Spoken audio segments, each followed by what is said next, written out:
Hello, this is Gringo in the kitchen, and today we are working on Brazilian corn cake. Many folks are familiar with cornbread, but this is a corn cake that we use sweet corn to make it. So let's go through some of the ingredients here. We're going to use about 4 pieces of sweet corn, 4 ears of sweet corn we'll be cutting.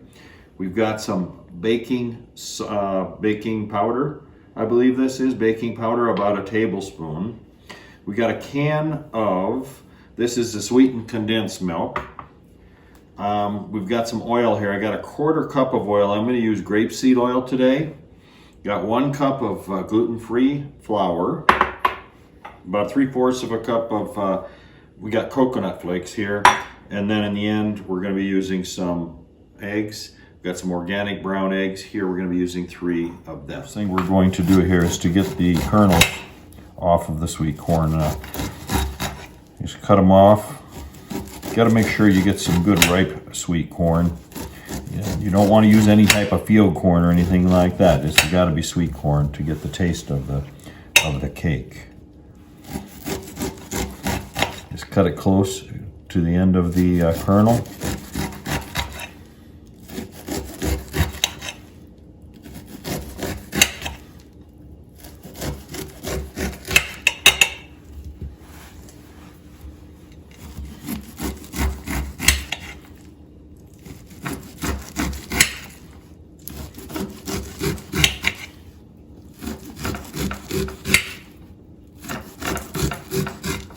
Okay, there's 3. And let's get a bigger one. Number 4.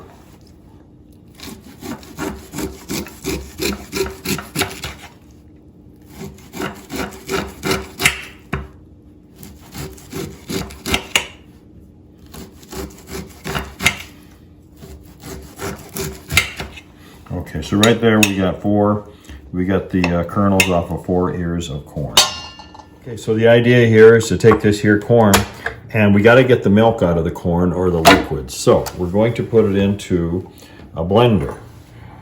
And I'm going to put a 1/2 cup of water in with it first, okay? Go ahead and introduce all the corn.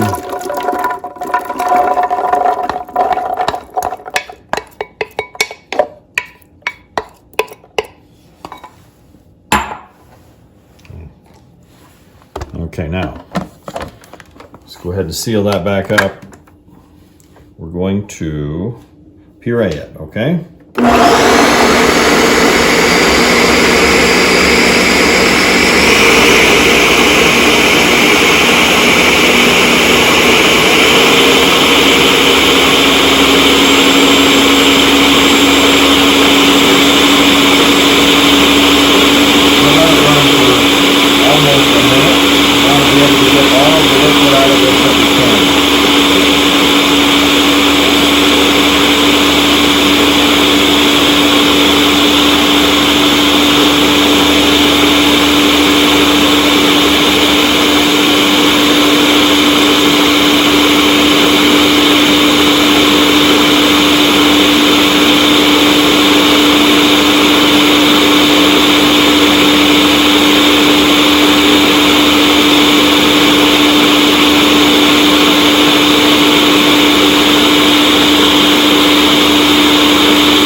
Okay.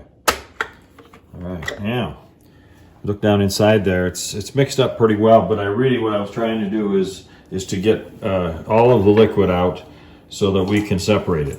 So now you're going to see here in a minute what we're going to do. I want to get these beaters out of here. These beaters are very, very sharp, so let's get those out of the way. Okay. And then we're going to take our mixture. We're going to pour it through a strainer. Okay, you can see how it's separating.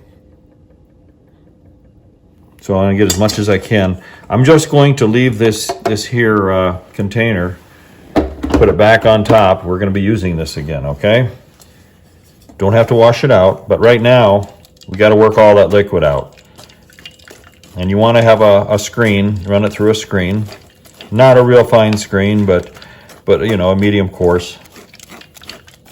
You can see it or hear it coming through the bottom down here. And you'll see here in a minute, once we get all that liquid separated, I'm just going to have a paste left, which we don't need to use that.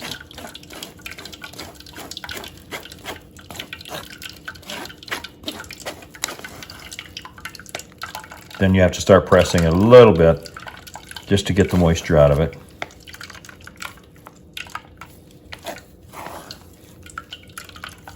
You may have a better way or quicker way you want to do this, but this is how I do it here. If I just need to press the liquid out. So as you do that, you're going to see that this paste gets a little bit drier.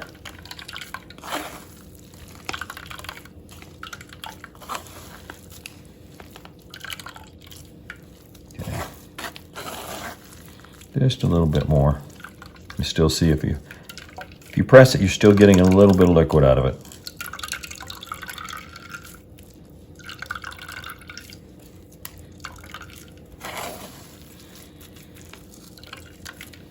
Just a couple more times.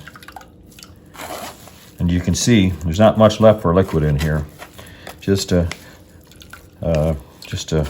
mush left from the corn. There we go. Okay. So we can put that aside. We'll be throwing that out. We don't need that portion. All right. Now I'm going to put the beater back inside the blender. Going to put this liquid right back into the blender.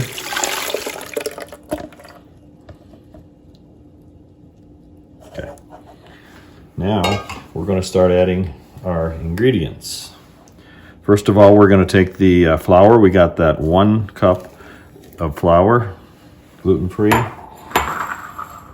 And then I've got the eggs. So we're going to put 3 eggs right down in there.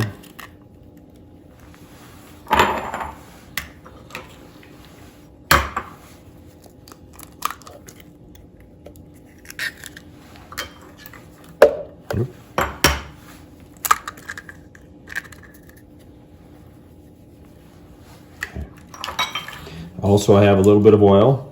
I'm going to be using grapeseed oil. I had a 1/4 cup of that.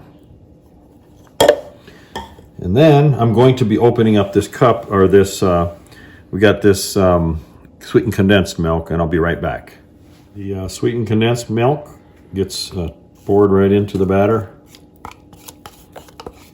This stuff is really thick. It's sticky also.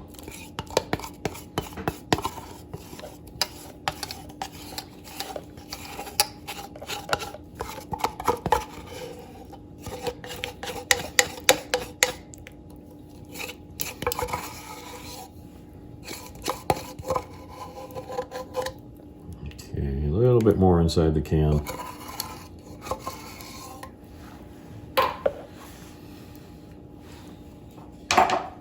Just want to get the rest of it off here. There we go. All right, and then all we have left now is the baking powder. Let's make sure all that gets into there. The lid goes back on.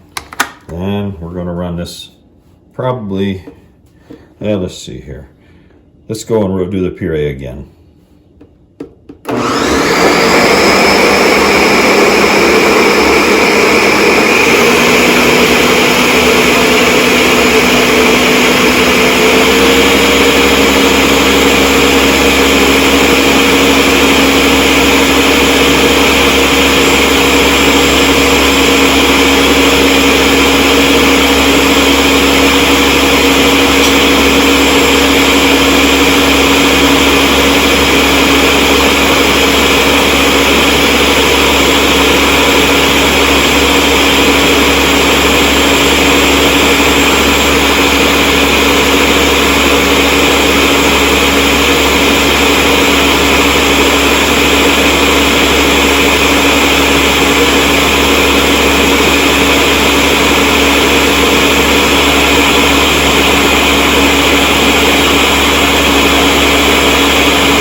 Now the last thing I'm going to do here, you can see that I've got some some of the flakes are left here. I haven't put the flakes in yet. But the reason I didn't put them in there is because I don't want them pulverized. I only want them to be mixed with the batter. So I'm going to put most of it in there, just save a little bit. And then what I'm going to do at this point, I will go ahead and just do pulse, just so I can mix it up a little bit. Just enough to get it mixed up. I don't want to slice it. There we go. So that should be plenty. So right now, if you look inside there, that's what we got. That is our cake right there. And all I need to do now is prepare the pan, or the cake pan, and we're going to put it in the oven here in just a minute. I've got the flour. I put a little oil in there and put some flour in here to keep it from sticking into the pan. Now, very simply, just take the batter and pour it in. Want to make sure you get it all out, because there's a little bit of coconut maybe that will stick. You want to get that out of there. And then, right now, we do have a little bit more coconut that I saved behind. So what I want to do is I want to sprinkle it on top, just to get it. You can start seeing it there a little bit, the white. Now we're going to put this in the oven for 45 minutes at 375 degrees, depending on where you're at in the country, what the altitude is. It might take a little shorter or a little longer. The main thing is to check it, put it in for, let's call it 45 then, and then check it to make sure, stick something down inside of it and just see if it's not too wet. But it is going to be a little bit moist inside, but you shouldn't be able to pull out a knife and have a lot of liquid on it. So it's like I say, it sort of depends where you're at in the world. I'm going to add something a little bit different here to it. I'm going to take a little bit of cinnamon, spread it around, just a little bit. And then I've got a spoon here, and I'm just going to swirl it. It looks pretty cool when it's baked. Sort of keeps those swirls. So we bring it down the middle, push it out to the sides.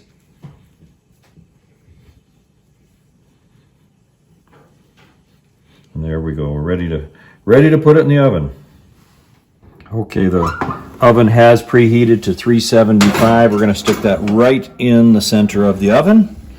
We're going to be there about 40 to 45 minutes at 375, and we'll be back and show you about halfway through what it looks like. Okay, we met our halfway point now. You can see how the cake is raising. It's really got a nice raise going on.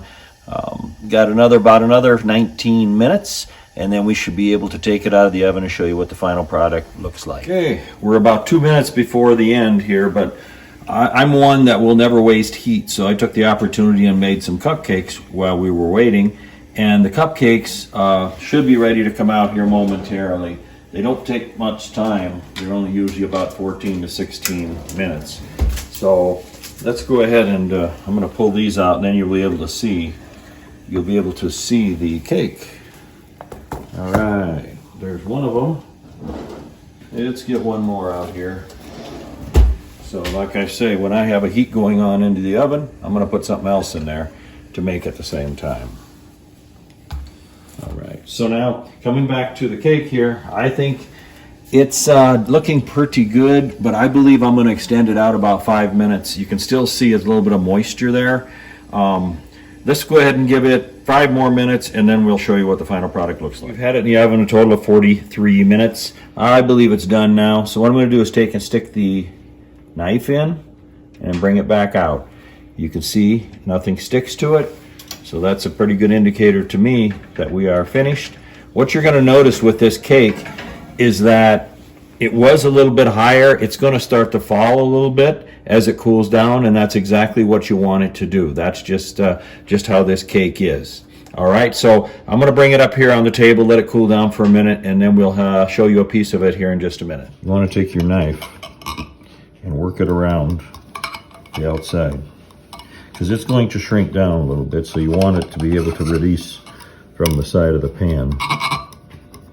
It's still got about 10 minutes of cooling yet to do. And if you want to speed that up, just stick it inside of the refrigerator. But for now, I think we're pretty well loosened up around the sides. I should be ready to cut a piece here in just a bit. Right, so now it's time to cut the cake.